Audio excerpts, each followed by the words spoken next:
All right, so this is the RX-7 FD we're gonna be restoring. It's been sitting for a few years. It's a little rough around the edges. Interior is completely torn apart, kind of torn out. It's got we got a 6.0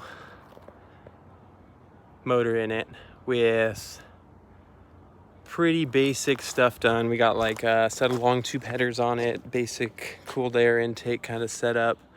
It's running Phytech EFI management system.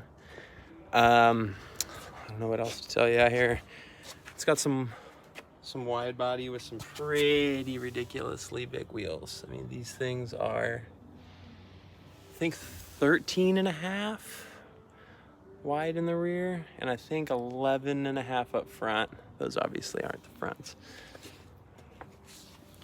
But this is it. Take a look through some of the crap.